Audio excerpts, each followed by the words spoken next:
Oh,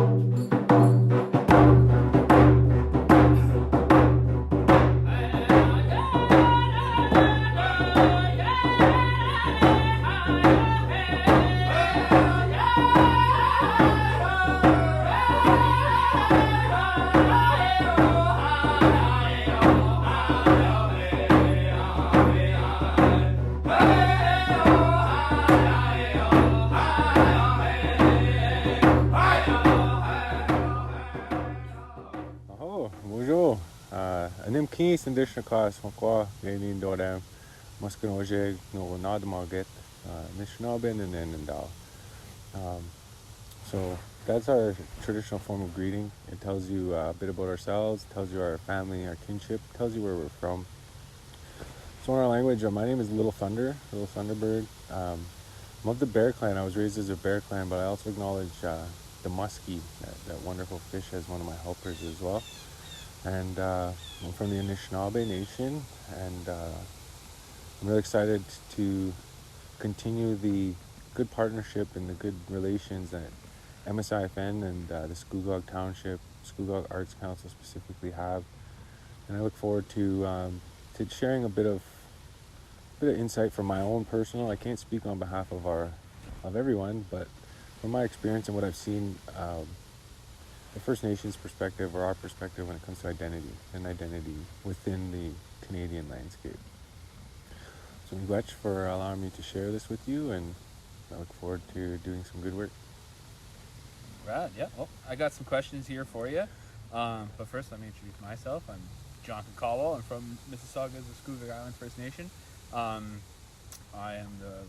sit on the board of directors for the Scugog Arts as the vice president, and I'm here today just to speak to you about everything that you just spoke upon. Awesome. All right. So, if you want to get right into it, Sure. start with number one. What role have Indigenous nations played in forming the identity of Canada? That's a big one, and I would like to start by saying it is the identity or culture, if you will, of a place or a group. It's never a static thing. It's constantly evolving. So if we look at the role that Indigenous people have played in forming the identity, it's right from the very beginning. There existed, I guess you could say, before contact, there existed many cultures that lived here, many different nations, many different customs, but they all fell under a certain understanding or reverence, and that reverence or that expression of culture was based upon what we see. It was based upon our local environments, and we know that even the Canadian landscape is so varied with its geology, with its the types of energy, if you will, in different areas. And so the identity of Canada is actually, in my opinion, is based off of the identity that's always been in this place. Canada is known as a very beautiful place, full of wonderful natural beauty, wonderful natural resources.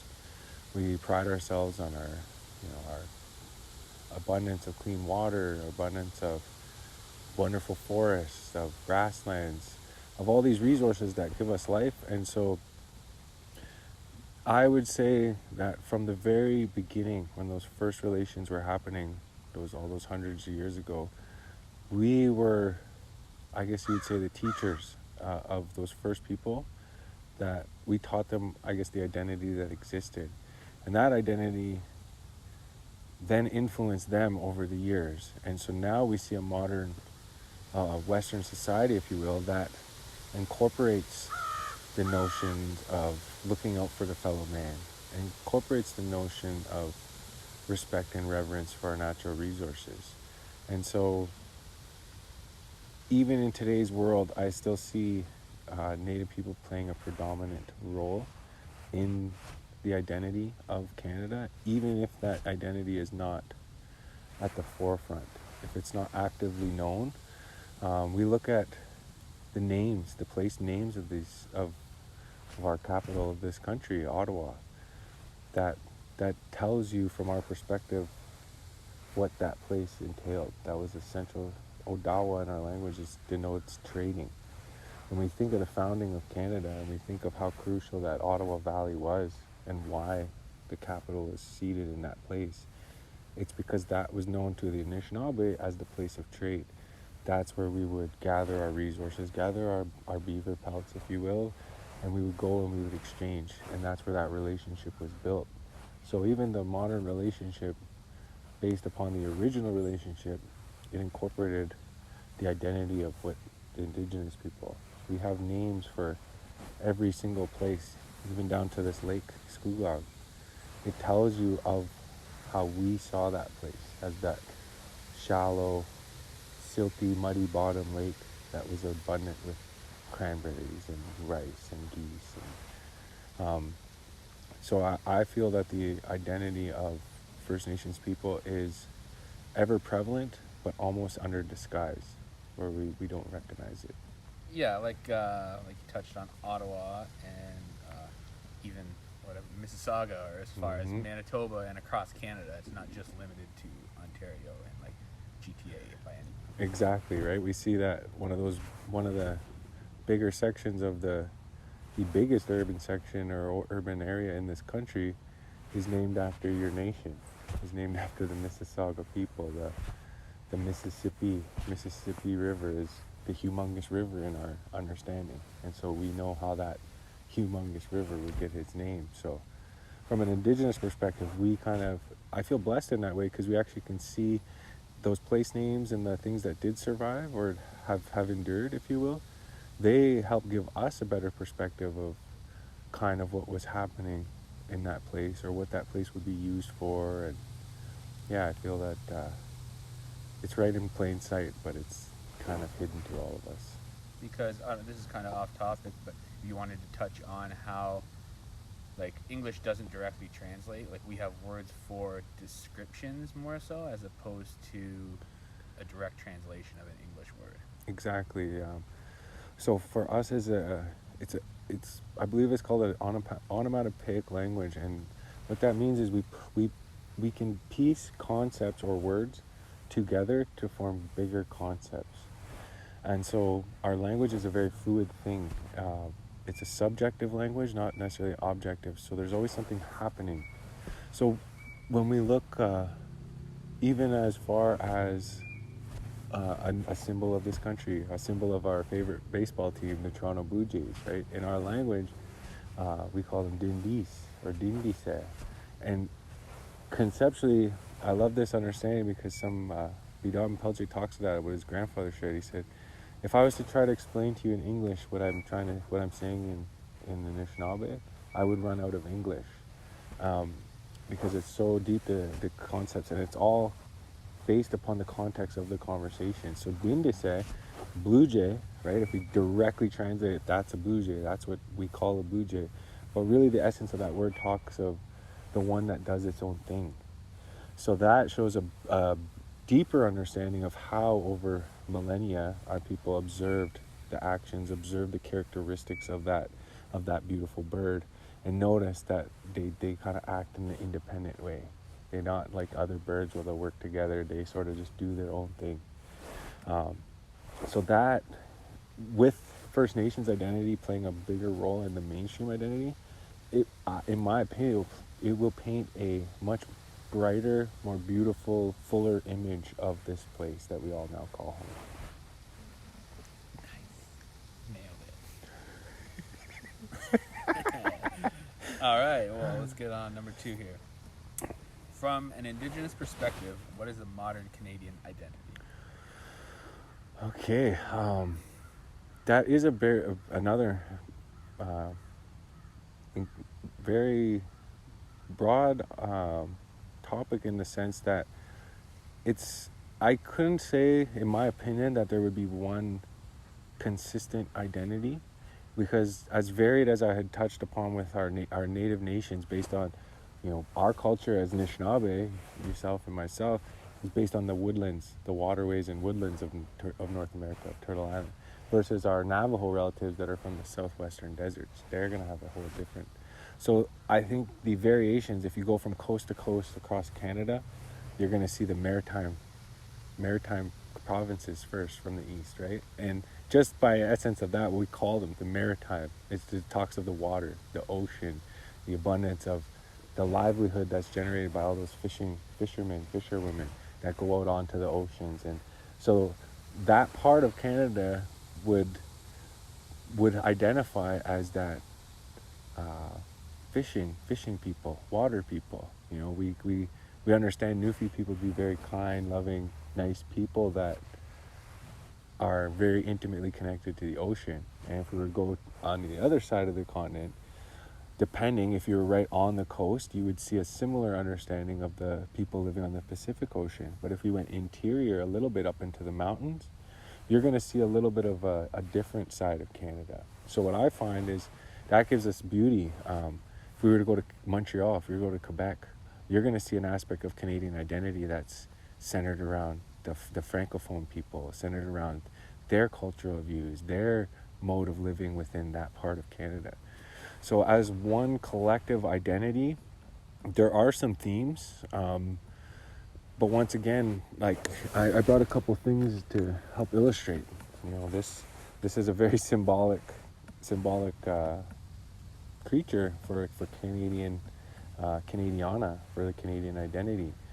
And for us, it's the same. It's a beautiful, industrious, wonderful relative, but we think to the time of trade. We think to Odawa, the Ottawa Valley. We think to the demand for this being, that fur trade days. It shaped the identity of the area we're in. The identity where we're in was once the old Northwest, was once an abundance of, this is where these were coming from. And so that identity is also not a static thing.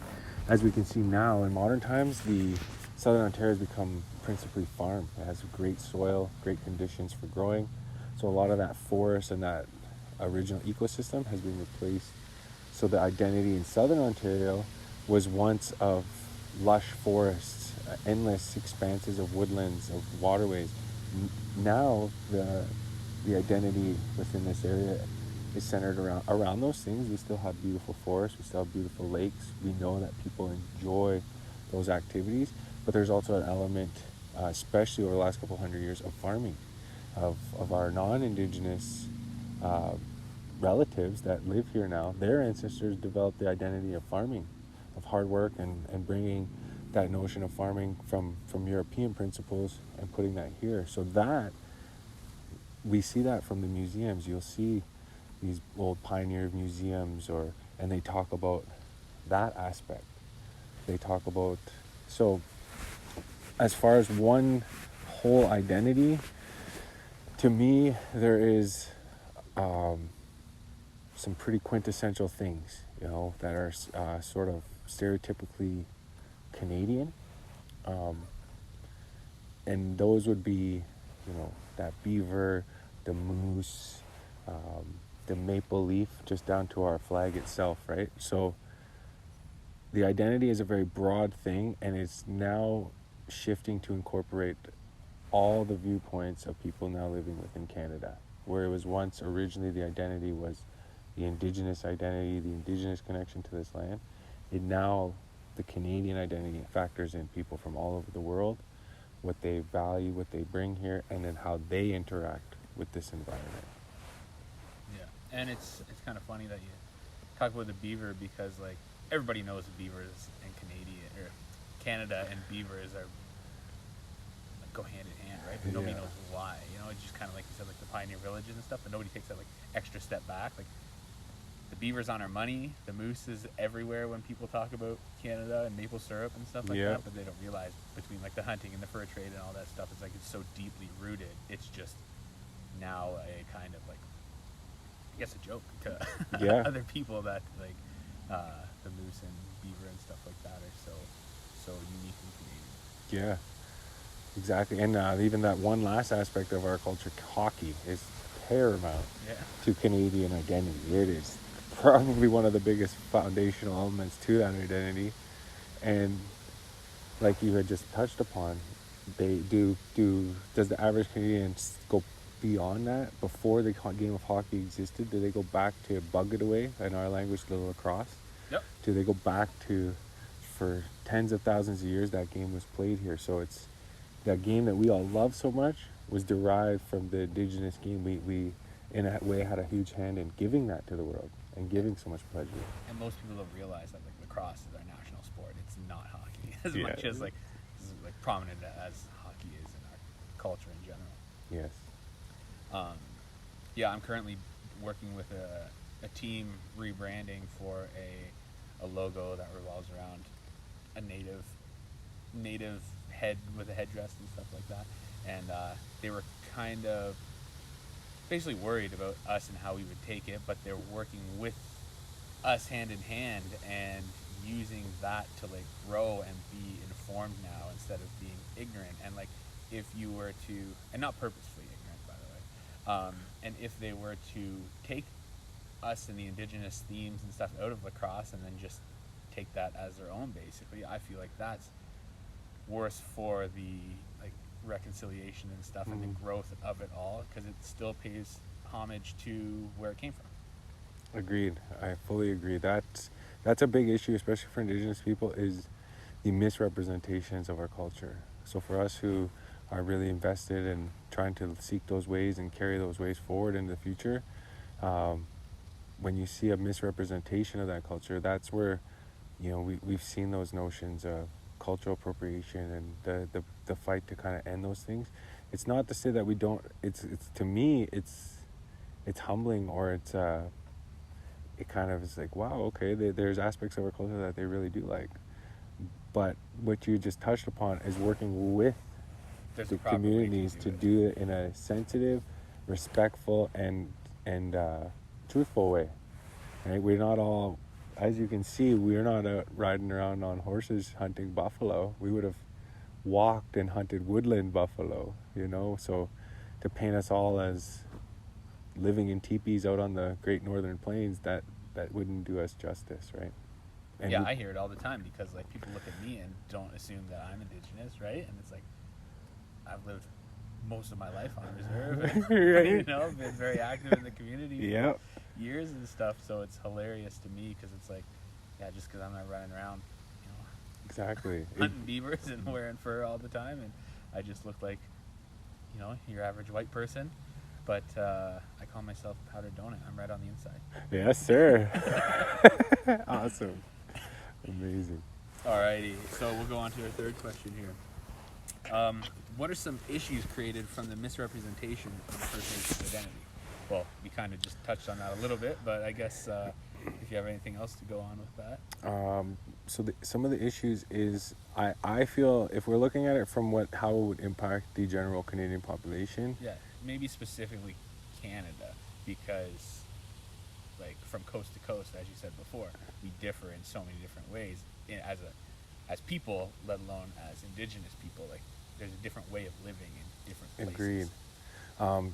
Yeah, so that is what I feel, what we had just touched on as far as the sort of broad stroke approach where all Native people are kind of categorized into living in teepees, riding horses, having feathers in their hair.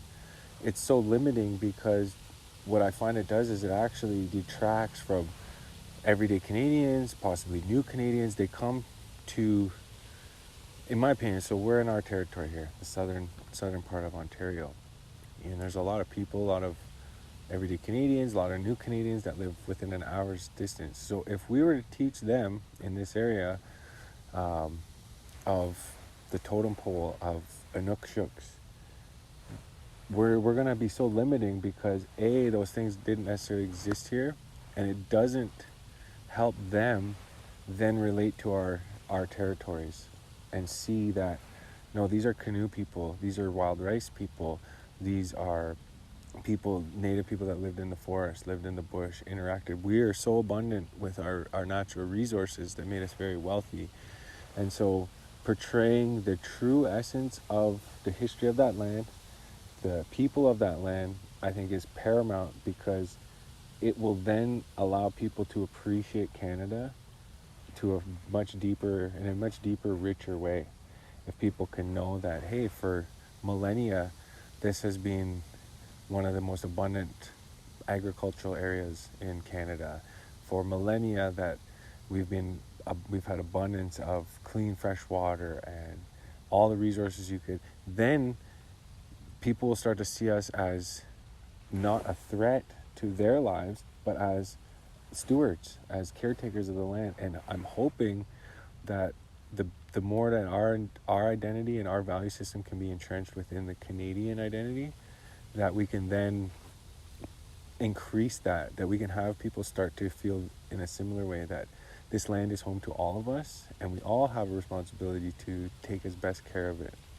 So in whatever your creed or your belief system or where you're from, that would encourage a better Canada for everything.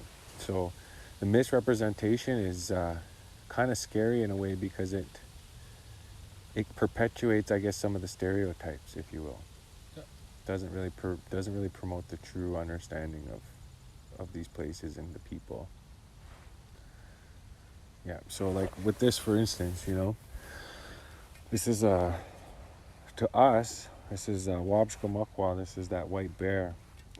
We would see this as a polar bear, but for us in our culture, this is one of our sacred guardians. Brings a lot of healing medicine to our people. And so within the Canadian identity, the polar bear is almost synonymous as well with a very prominent symbol or figure of Canada, of the wilds and the ruggedness of Canada. And so we see that even people who may not have the same cultural understandings or viewpoints that Native people have, they still see the regalness and the respect and reverence for such a powerful being, right? And everyone that I know, I haven't met a single person that doesn't love polar bears, that doesn't appreciate polar bears, is not in awe of polar bears.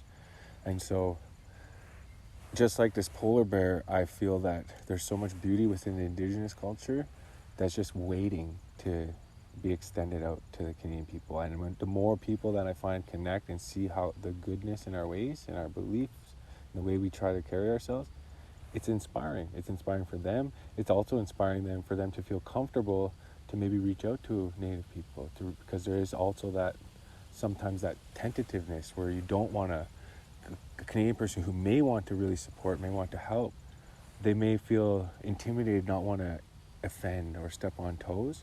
And so we as Native people as well have to encourage that. We have to continue to be who we were from the very beginning. Very hospitable, respectful, accommodating people that tried to help our fellow being and our fellow man.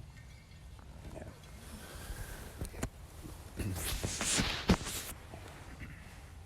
So, what does identity mean to the Mississauga Anishinaabe? So within our nation, there is, we have our community dynamics, we have our clan systems, we have our family roles, our gender roles, so within that, identity to us, it can mean different things to different Mississauga people. And what I mean by that is, for me, as a bear, if you will, part of that bear family, that gives me a sense of community and also a sense of responsibility. So my identity as a Southern Anishinaabe from the bear family is I have a direct connection to the plants, an extra bit of stewardship. Like, I'm supposed to be working with the plants. I'm supposed to learn our history. Whereas some of the Water Clan people, the Hoof Clan people, they're the artists. They can bring spiritual messages from that dimension into a physical existence. There's so much culture hidden within our art. And so identity to a Mississauga person, we have to realize that so much was lost, but not all was lost. And so it may be in little parts, a little piece of the puzzles here, a little piece of the puzzles there. But as we collectively work, as we collectively grow and grow our skills, you have a big role to play within our nation's healing as an artist. You can then bring those symbols forward, that medicine through that art to people. Yeah, that's kind of the basis of art, is to create an emotional response, right? To create a feeling. And we have the same understanding of that's what our artists do. And so I couldn't say that there's one Mississauga identity. especially in the modern terms. I would say historically there would have been. There would have been, everything would have been interconnected to our language, our practices, our day-to-day life, our ceremonial. So there was at one time one cohesive Mississauga identity. But in the modern times, we, even ourselves, we're separated by hours. You know that it's far to go and see our relatives up in Mississauga up north, to go over to Credit. So we're actually not as one whole cohesive thing. So you will see, even within our communities, certain aspects of that identity coming through. Some up north, they've maintained a stronger connection to practices of hunting and fishing, that bush. So I would say that they express that Mississauga identity with a lot of those. Where in the south here, we've been on the front lines of the transition to modern life. We've adapted, we've had relations for hundreds of years. So our identity here in the south, in my opinion, is one of working, dedication to maintaining who we are, to revitalizing those aspects of our culture, but also incorporating the lessons that we have learned and our ancestors have learned along the way of living in this modern world, of generating positive, respectful economies and help our people exist in the modern time.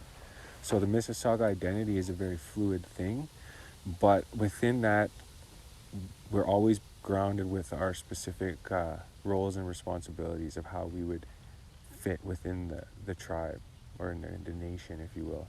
So going forward, the healing that our people could benefit from will be bringing what we all carry now and those reflections of that identity, and almost bringing them together into a larger identity. So bringing some of that knowledge that's still maintained up north with the bush and with hunting, bring some of the modern innovations and advancements and smart sustainability practices that our communities are practicing down here, and incorporating that into something even larger, where the identity, as we've touched on, the identity of our people of a traditional Indian person is you and I would have to get up and float our birch bark canoes to work and live in a lodge in the bush to be an accepted traditional Indian. But that is so impractical, and our ancestors never would have lived that way.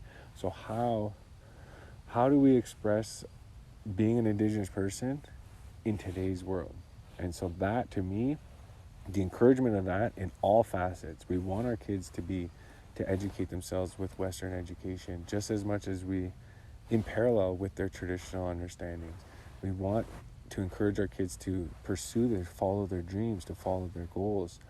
And so, because it has always been something where, even to this day, there's still the pressure. To be an Indian, you have to forsake education, forsake jobs, forsake economies, because it's against our way.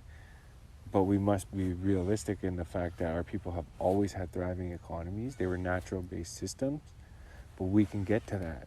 There is the ability for us to have eco-friendly industry, to create sustainable lives for our people that works with the earth. So that identity is kind of an ongoing thing, and I can only speak from my perspective, but for me there's a lot of pride associated, because I've had the opportunity to learn a little bit of what's taking place here, and the honor and the determination of the Mississauga people to go through everything that they've gone through. It fills me with one of pride, I guess, to know that in this area, this was where the founding of Canada happened. The expansion and growth and the addition of provinces and all that came later, but really the root system of this country was founded within our territory. So that gives me a sense of pride for the Mississauga people, that we've always been right there. We've kept our word to the British. We've helped them. And our ancestors lived in a very honorable way, and I see that to this day, it still pays itself forward. The people of Mississaugas of Scugog Island are still generously offering themselves, their resources, to help their neighbors that now share their territory. So that's the Mississauga identity is one of a good heart, is of good-hearted people. So sticking with the theme of identity here, and to go with that question, I guess maybe just touch on quickly the, I guess maybe not Mississauga specific, but like spirit names and stuff, because you hear it lots when like non-indigenous people are like, "Oh, this is my spirit animal," like joking and stuff, Yeah. not realizing like that's a super sacred part of our Yes. like culture and heritage and stuff like that. And what your spirit animal is, or your spirit name and stuff, plays a big role into like how you are as a person and like the traits that you have. Yes, 100%. So when the clan comes, or that's sort of what's interpreted as your spirit animal, that gives you, for us, that gives us our earthly family, and gives us a sense of our purpose and our responsibility. So as a bear clan, I'm charged with being a guardian, a protector. I try to maintain balance, and as well a profound knowledge of the plants. That's part of my roles and responsibilities as that.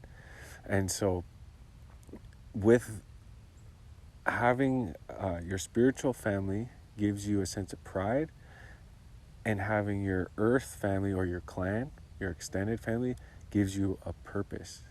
And so these ways are encourage us, they encourage us or show us where we're connected to. That's why I introduce myself in that way, because that is the proper way. We tell you that this is who my spirit is, this is where I come from, or who I'm related to, as well as when telling you my clan.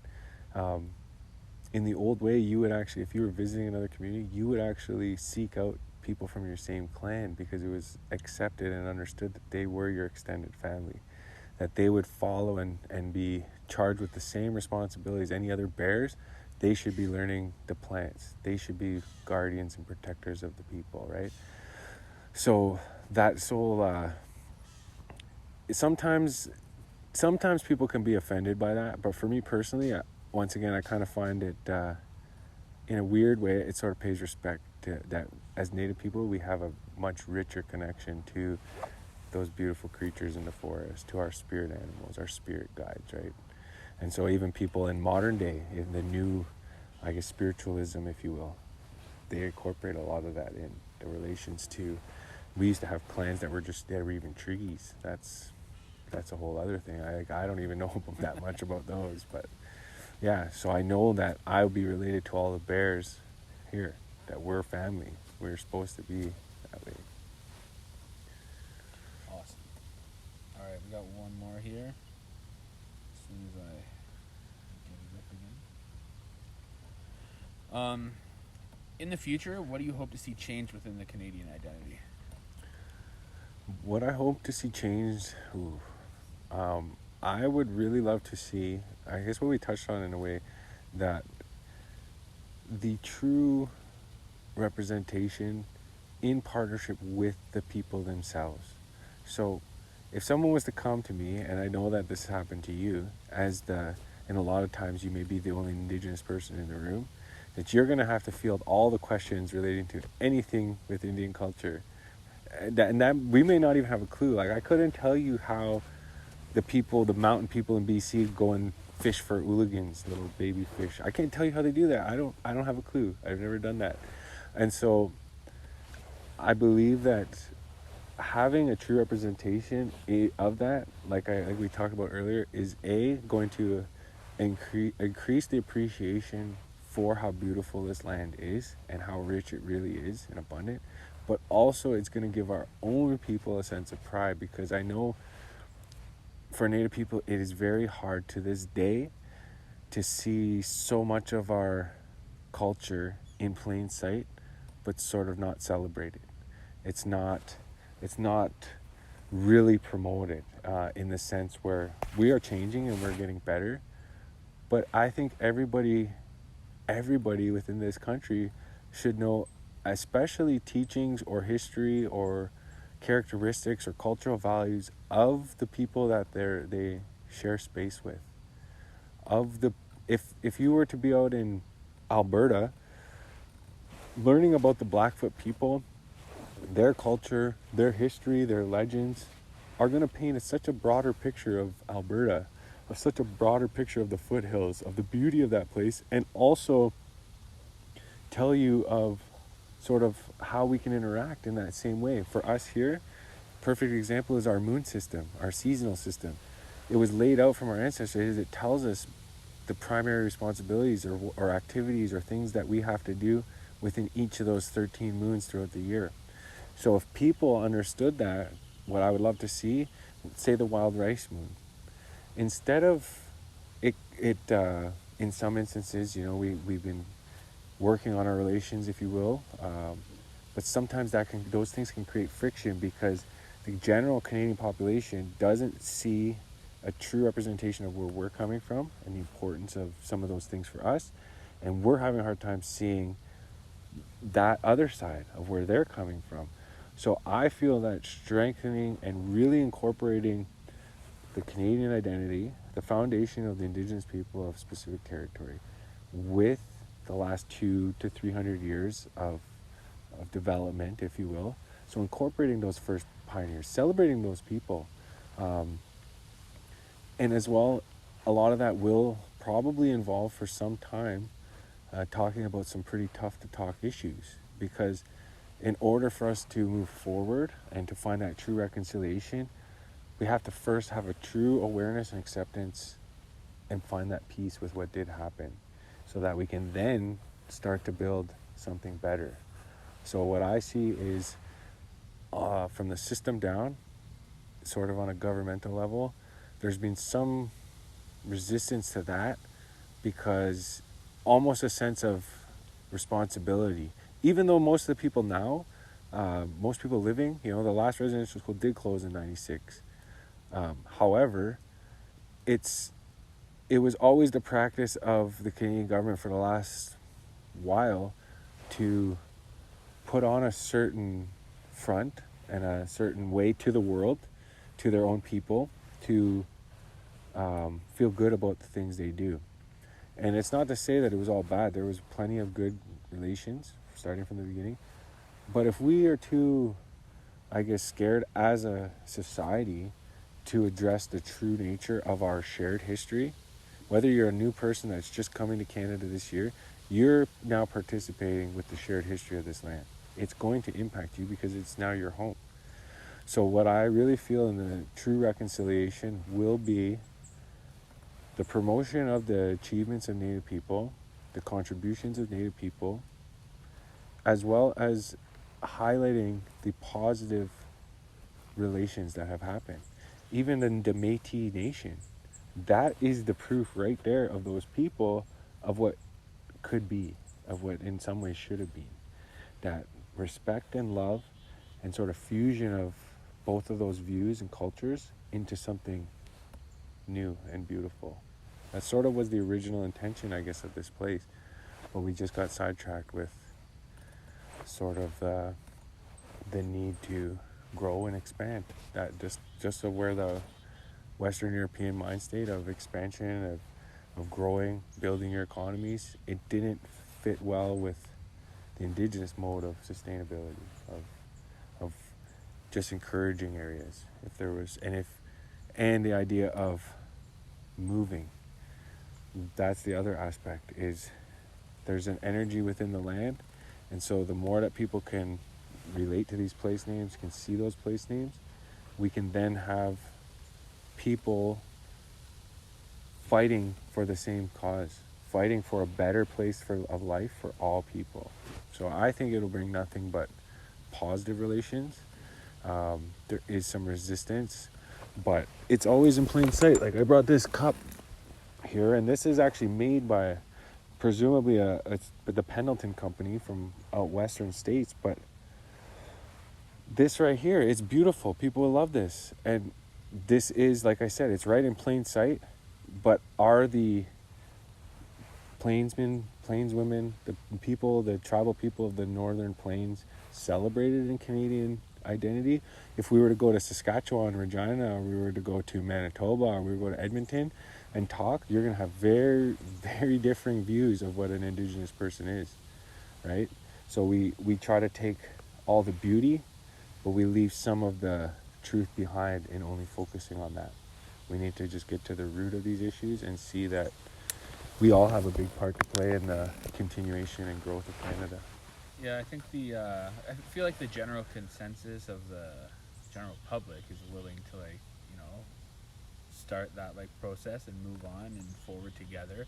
And as you said with the government and stuff, I think it's up to them to more so like recognize what has happened in the past and stuff, and then basically start from there and then go forward, because everybody wants to move forward with this, right? And like just create the best possible place for unity and good health and all that business. I definitely see that within my job and our relations that we have here with Scugog and with our surrounding. There's extreme demand, like you just touched on, is growing. People want to know how they can help. They want to know, what can we do to help you guys, to support. So in that is so encouraging, because we're starting to feel that love reciprocated back. That Oganada, or Canada to our language, is a way of asking someone, do you need help? So there's an idea that was the first thing that was said to the first French people that came onto the shores in the mid-1500s of the eastern seaboard. They were met by our relatives over there saying, Oganada, do you need help? Can we help you? So if every Canadian was to understand that conceptually this country is based on the notion of helping your fellow human being, and we could embody that into the real culture of this place, and all help each other grow, then we'll all be better for that. Yes. Awesome. That concludes all of my questions. So thank you, Miigwech, for your time. Miigwech. Much appreciated. Miigwech, bro. Oh,